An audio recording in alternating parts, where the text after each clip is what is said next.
Monkeys, and people say we're monkeying around. Okay, so one of my viewers named Marty Speaks sent me an excellent article about the Monkeysphere.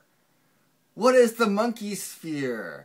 What is my monkey brain? Monkey brains, right? Okay, so the point of this article is, you know, scientists are always studying monkeys, right? And they're doing kind of very macabre things by chopping up monkey brains to see what's in the monkey brains, right? You know, scientists do this. They study animals and cut the brains open, look in the brains. Okay, so here we go. So the scientists discovered that, you know, based upon the size of the social group the monkey was in, right?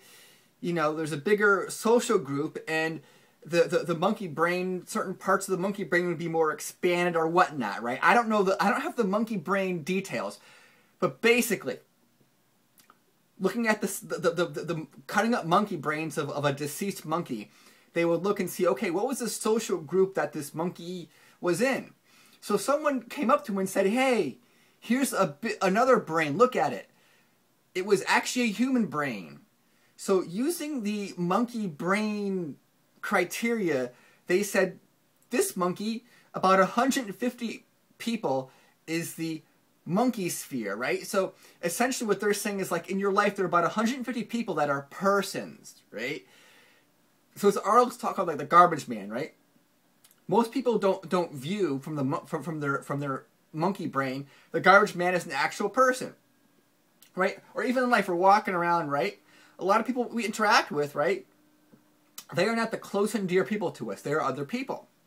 So, you know, you hear about the reptilian brain, right? You know, we have this part of our brain nervous system is very primitive, right? The reptile brain. That's how we have, you know, we flinch, you know, we react without thinking. That's like reptile brain. I guess the monkey brain is this kind of like emotional brain, right? And of course, then we have our human brain where, you know, we have these thoughts of the future and this abstract thinking, the human brain, right? But then there's the monkey brain. That's the emotional brain.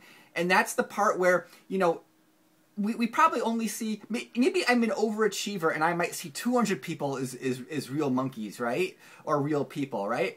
I try and expand that, but I guess from like there's some monkey level where you only see about 150 people as like people, right?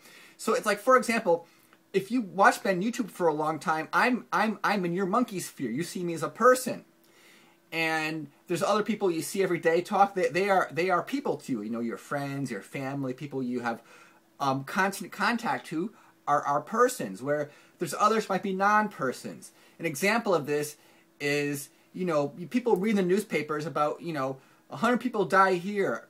People die here in other parts of the world, and it doesn't, you know, cause you to feel strong emotion because you don't know them. They're not in your Monkeysphere. Whereas if someone you know passes away, it's really sad and you feel sad. So this is a really interesting article about human behavior, and I believe this deals with investments in markets because humans make decisions.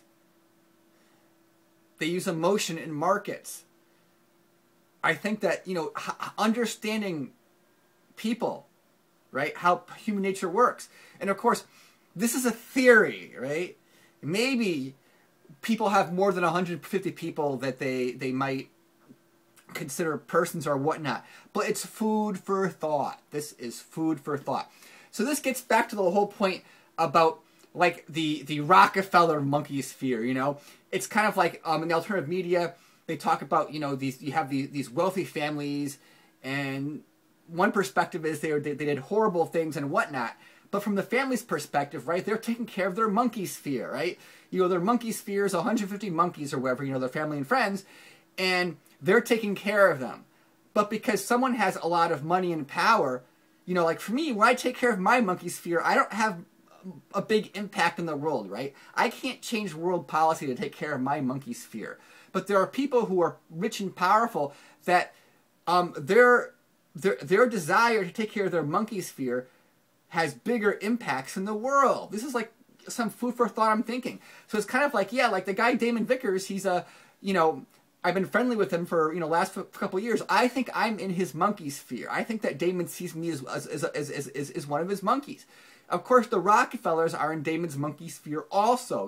He's friends with the family with some of the Rockefellers, and his grandfather, our great grandfather, was actually the one who managed the Rockefeller Trust or whatever, right? So they're monkeys, and Damon's like, hey, don't demonize the Rockefellers. They're nice people because they're in their monkey sphere, and people in your monkey sphere are probably nice people. But when it comes to people outside of someone's monkey sphere, they're a statistic, right? There's this article says that it says that one death is a tragedy, a million deaths is a statistic. So it's kind of like, we're seeing people as people within our monkey sphere, but we're seeing people outside that as a statistic. But perhaps we can use our human brains to expand past that, get past our monkey instincts. I'm not sure. I'm just reading this article and trying to do some analysis on it. So, I'm not saying I have the definitive answers on your monkey brain and your monkey sphere, right? I'm no expert on the monkey brain or the monkey sphere. I'm just throwing ideas out there on these monkeyisms. So, right, maybe we're not, the leaders of the world aren't reptilians. They're monkeytilians. It's mercantilism, monkeytilism, right? Monkeys rule the world, not reptiles, I guess. Okay. Thanks for watching. I hope you learned something.